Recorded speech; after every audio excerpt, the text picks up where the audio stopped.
Vamos a seguir hablando del tema de la ley trans y todo esto, porque hoy ha tenido una intervención muy interesante. Creo que ha llevado a alguien de Amanda, Jiménez Dos Santos, y vamos a escucharlo. Pero vamos con Amanda. Sí, vamos con la portavoz de la agrupación Amanda, que se presentaba hace tan solo 3 semanas aquí en el Colegio de Médicos de Madrid, y esto es importante además destacarlo porque se ha hablado mucho de las instituciones en este... Son la agrupación Amanda, para que lo entendáis, es la agrupación de madres de niños y niñas trans víctimas de disforia de género de inicio rápido, ¿vale? Esto es como se ha traducido al español la disforia de género que es transmitida socialmente. Es decir, todas aquellas madres y padres de niños que no han tenido los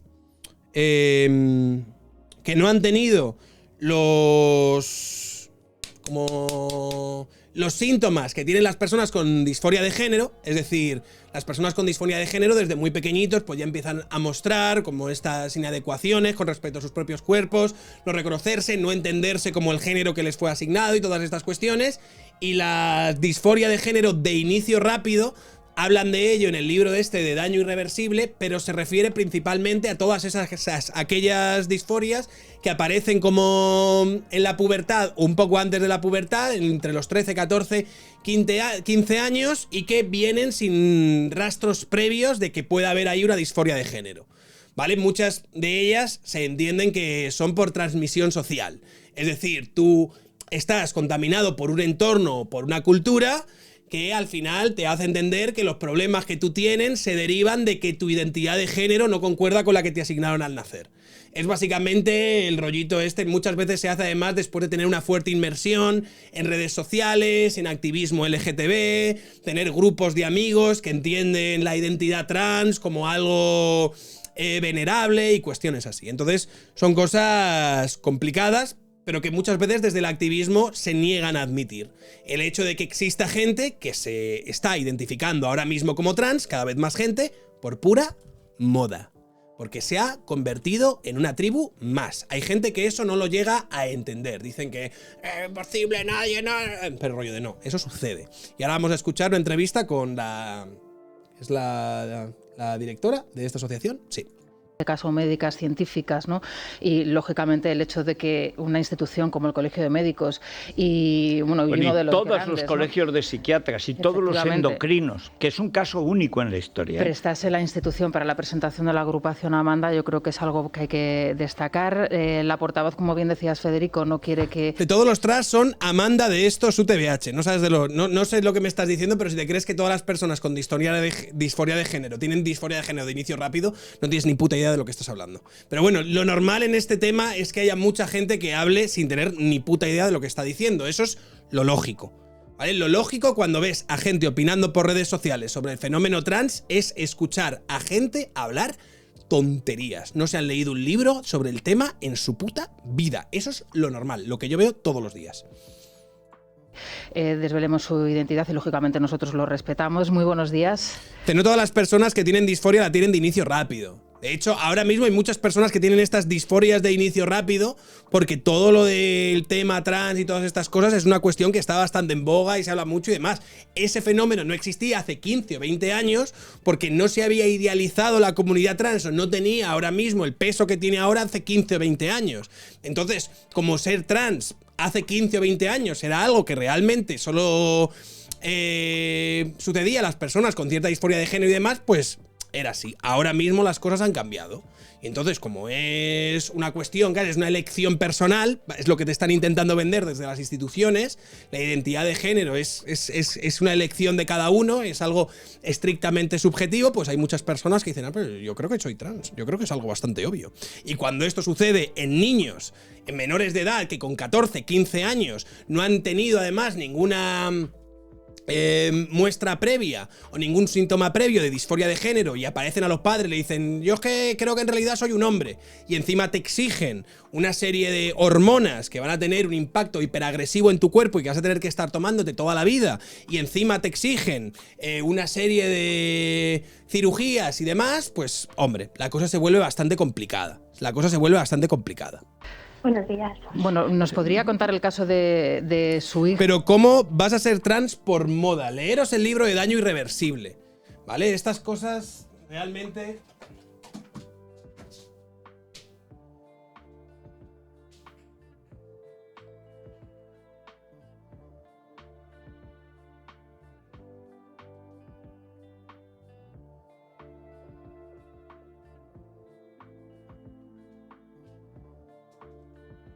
Gente que se crea, ¿vale? A la gente que se crea que no puede haber personas trans por moda, que eso no tiene sentido, yo os invito a que os leáis este libro que yo tengo subrayado. Dice, en 2016 Lisa Lidman, ginecóloga obstetra convertida en investigadora de salud pública y madre de 2 hijos, estaba echando un vistazo a las redes sociales cuando notó una peculiaridad estadística. Varios jóvenes, en su mayoría chicas, de su pequeño pueblo de Rhode Island habían salido del armario como transgénero, todos del mismo grupo de amigos. La doctora Lidman dijo, con los 2 primeros anuncios pensé, vaya, eso es genial. Luego llegaron al tercer, el cuarto, el quinto y el sexto anuncio. La doctora Lidman no sabía casi nada sobre la disforia de género.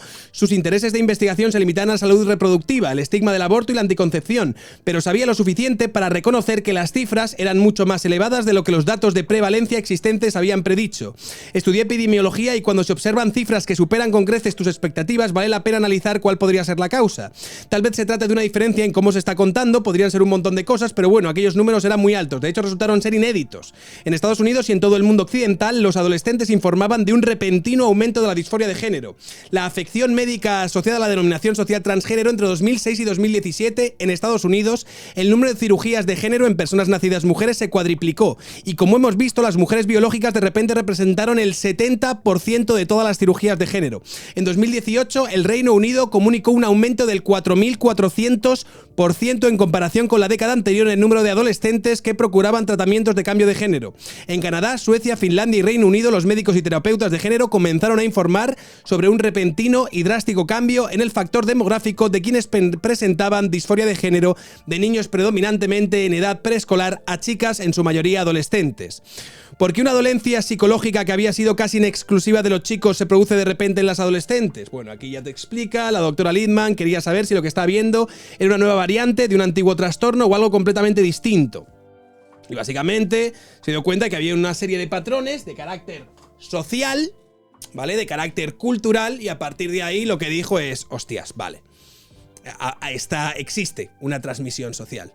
Hay gente que ahora mismo entiende, muchas veces son gente que tiene además una serie de problemas psicológicos que van arrastrando y demás, y que llegados a un determinado momento en determinados entornos y con cierta inmersión en redes sociales, interpretan que la solución a todos los problemas que llevan arrastrando es precisamente que ellos no son chicas, sino que en realidad son chicos y cosas así. En el libro este yo creo que lo explican de forma bastante articulada. Creo que nadie ha logrado desmontar las tesis de este libro. Sí que he visto, por ejemplo, a Liz Duval hacer cherry picking de algunos aspectos del libro y demás para intentar tirarlo por completo, pero la tesis general del libro, que es en la que te explica lo que es la disforia de género, la transmisión social que habría de ella, yo creo que nadie todavía la habría desmontado. Dice tal cual, ahora el transactivismo está liado con los bullies, uno se llama Marim Nacho, dice, se lo ha leído tantas veces que le sale de carrerilla. No, la verdad es que es un libro que me he pateado bastante. O sea, tú ves el libro y lo tengo bastante subrayado y... O sea, es muy interesante. Hija de 14 años, hemos dado algo. Entonces, la gente que me está diciendo, pero o sea, literalmente, bueno, escribid lo que os dé la gana, pero os digo que el 95% de lo que escriben idiotas por internet sobre la gente trans es de gente que no tiene ni puta idea. Y oye, que la gente que no tenéis ni puta idea, que sois la mayoría, tenéis derecho, evidentemente, a escribir lo que os dé la gana. Pero, coño, que lo estáis escribiendo sin tener ni puta idea. Pero ¿cuál es su experiencia personal? Bueno, mi hija, como decíais, tiene 14 años. Es una niña con altas capacidades, valorada ya desde hace varios años, de altas capacidades. Y es una niña que, bueno, pues por sus intereses personales, por su... Me dice alguien, ¿cómo de equivocado estás con esto? A ver, explícame lo equivocado que estoy, a Zork 137, por favor, pónmelo en... Estás bajo aviso de baneo. Ponme lo equivocado que estoy en un mensaje para que pueda leer sobre lo equivocado que estoy. Su madurez cognitiva, de alguna manera, siempre ha tenido algunas dificultades de relación con el grupo de iguales, bueno, con los niños y niñas de su edad. Es una niña que de chiquitita nunca ha manifestado ningún malestar su sexo ni con su cuerpo, y la dificultad fundamentalmente venía desde el mundo de lo social, ¿no? De los amiguitos. Esto es lo que no solo le está pasando a esta señora, sino que le está pasando a muchos padres en España y demás. Que de repente viene el niño con 14, 15 años o en unas edades en las que ya debería haber manifestado, si tuviese disforia de género, ciertos síntomas de ello, sobre todo durante la niñez y demás, que es cuando empiezan a aparecer, y de repente, tras tener una inmersión, tras estar rodeado de un grupo donde socialmente se habla en términos muy positivos y se celebra incluso tener identidades de género no normativas, de repente aparecen y dicen: papá, mamá, soy hombre. Y tú dices: ¿what? En el momento de la pandemia, que coincide, bueno, pues con el momento de inicio de su primera adolescencia. No he dicho que la gente sea tonta, he dicho que el 95% de la gente que habla sobre el tema trans, algunos lo hacen con la coña de son tíos disfrazados, jajaja, y tal, son peña que en general no tienen ni puta, o sea, que no han leído nada sobre el fenómeno en general. O sea, han leído lo que a ellos les suena o han escuchado a lo mejor, pues eso, un vídeo de este, un vídeo de aquel, y ya es lo que digo, que tampoco tiene nada de malo, tío. Anda, que no cuñadeamos aquí, cabrón. Buenas, soy un mega calvo y Muchas orgulloso. gracias, Lightwing. Dice: siempre ha existido gente que se adapta a lo que la sociedad espera que las personas de su sexo antes nos rebelábamos contra esas imposiciones de género y ahora se salva el género, que es un constructo social, atacando los cuerpos materiales con hormonas y bisturí. Los transactivistas son los que huelen a naftalina. ¿Y esto en qué sentido, esto que tú has dicho, hace que lo que yo diga esté equivocado? ¿En qué sentido Azork 137, que la gente siempre se haya adoptado a lo que la sociedad espera para las personas de su sexo, que nos rebelábamos contra imposiciones de género y ahora se salva el género, que es un constructo social y se atacan los cuerpos materiales con hormonas y bisturí? ¿En qué sentido esto es absolutamente incompatible con lo que yo estaba diciendo, independientemente de que haya cosas como lo de que el género sea un constructo social que me parezcan tremendas fumadas? Pero me gustaría que me lo aclarases. Esencia del momento de la pubertad, la niña se aísla muchísimo, empieza a tener síntomas depresivos y coincide, como os decía, bueno, pues con el desarrollo de la menstruación. No me cuentes, lo que te quiero decir es, no me cuentes tu historia, cuéntame en qué sentido mi historia estaría equivocada. Porque tú has dicho: no, lo que tú dices, estás totalmente equivocado con esta mierda, tío. El pecho, etcétera, cada vez tiene menos relación con los amigos, también a nivel de redes y demás. Y empieza a volcarse en relaciones en redes sociales y en bueno, pues estar navegando cada vez menos tiempo con la familia, cada vez con mayores síntomas depresivos. Poco después vuelve al instituto, cuando ya, bueno, pues volvemos a la normalidad, y nos encontramos con que tiene mayores dificultades en las relaciones de las que ya tenía previo a la pandemia.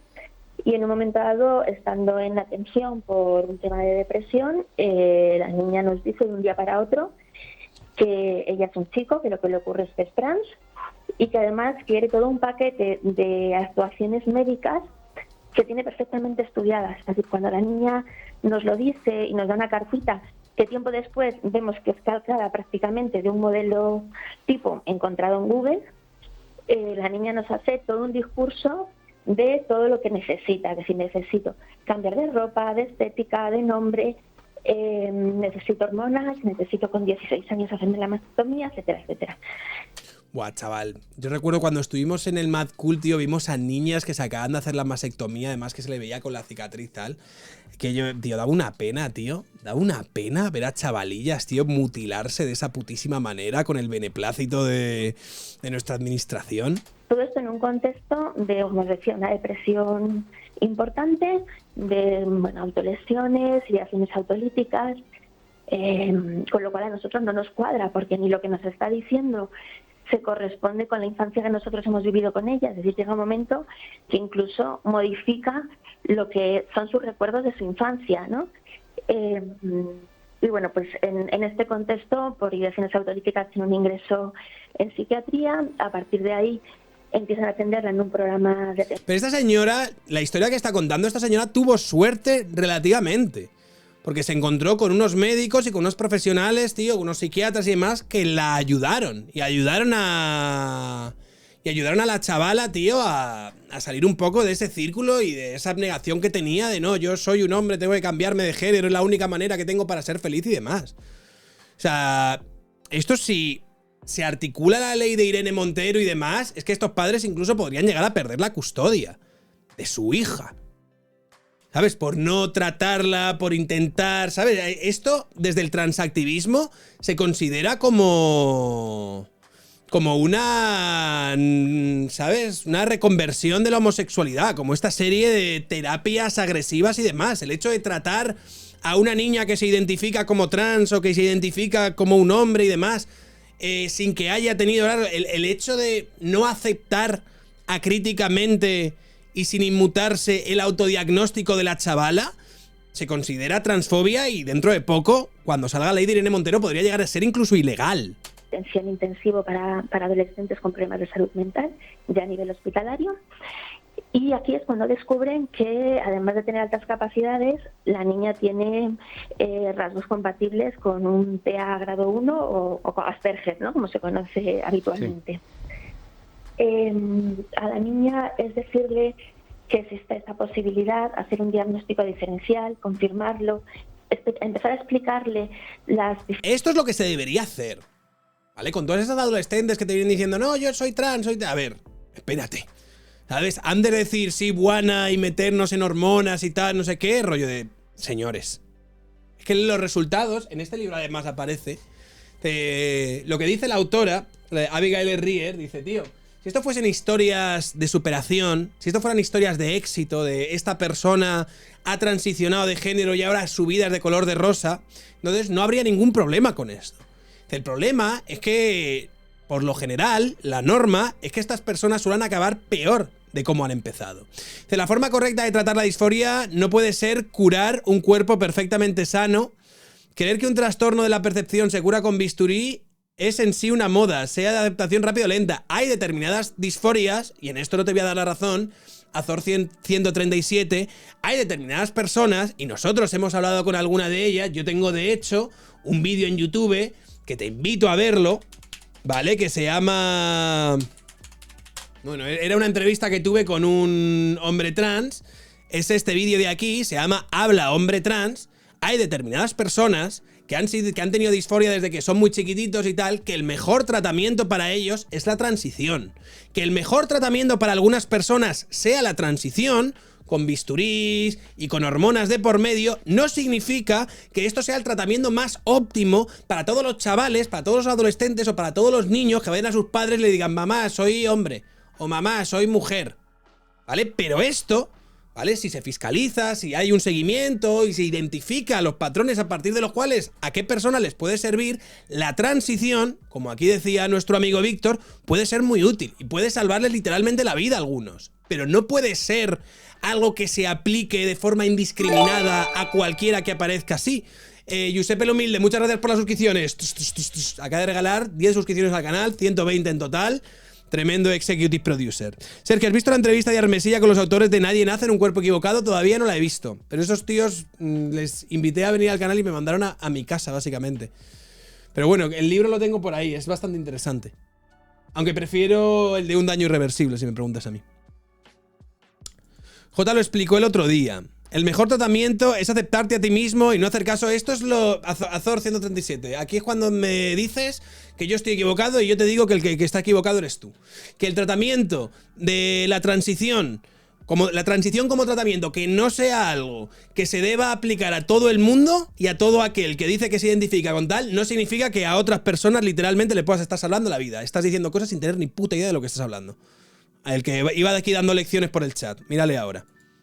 La hormonación no es una solución para todo el mundo. Para mí lo ha sido, pero para esta persona no. Para someterte a ello has de estar muy seguro de lo que haces y saber aceptar las consecuencias de ello, y si eres menor, aún más. Y aquí te dice, este hilo creo que lo llegamos a leer en su momento porque vimos este vídeo.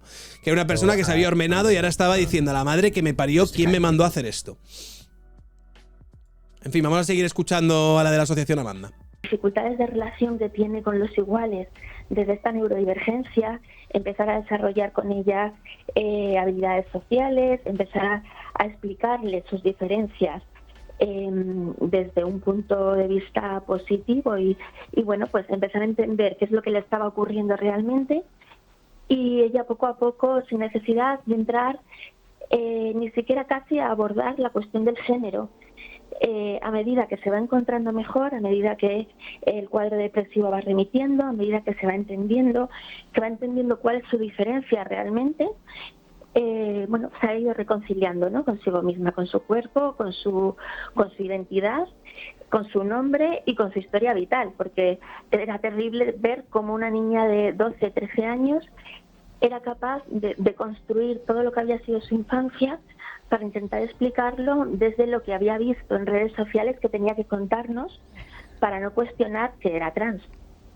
Bueno, esto es una cosa impresionante, porque yo recuerdo que cuando hablan todos en un reportaje que hizo Kiko Alcedo, con todos los colegios de psiquiatría, con el Colegio de Médicos de Madrid, no sé fuera de Madrid qué hacen los médicos, como si esto no les afectara, convertirlos en castradores de adolescentes, que eso es lo que es la ley trans, más todos los endocrinos. Es decir, yo no recuerdo un respaldo tan inmediato, además para una asociación tan reciente, psicólogos y donde psiquiatras también. todos, psicólogos, psiquiatras, endocrinos, el Colegio de Médicos como tales, porque luego la cirugía, que algunos piden, pero nos ha descrito usted maravillosamente el caso que Celso Arango lleva contando hace tiempo. Vamos a ver, el 99% de los casos que me llegan diciendo que son trans, solo 1% es trans. Hay toda clase de problemas. Con la pandemia se agravaron, es verdad. Autismo, Asperger, depresión, problemas sexuales, de orientación sexual. Sobre todo en muchas chicas también hay muchas que vienen de tener trastornos alimenticios fuertes, anorexias, bulimias y cosas así, y luego cuando llegan a la adolescencia y se produce este periodo de inmersión y de relación con grupos de activismo, LGTB y demás, acaban diciendo que el problema es que ellos eran hombres.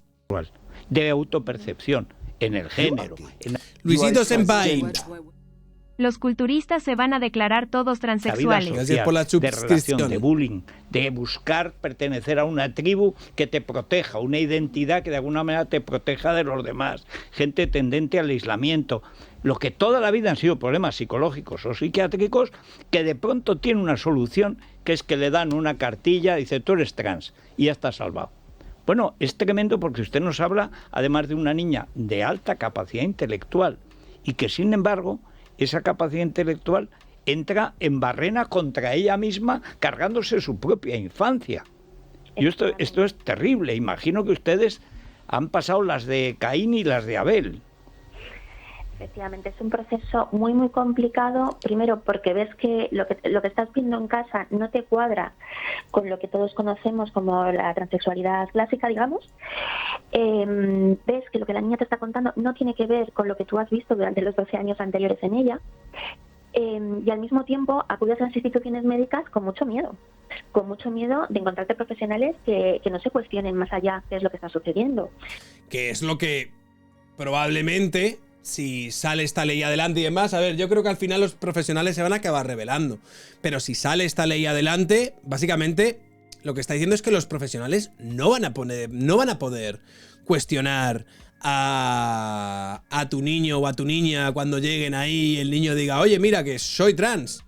Aunque la consecuencia de decir que soy trans se deba a una serie de otras cuestiones que han estado afectando su vida y demás, no se va a poder puto cuestionar. Eso es lo que se entiende o se espera que vaya a decir la ley.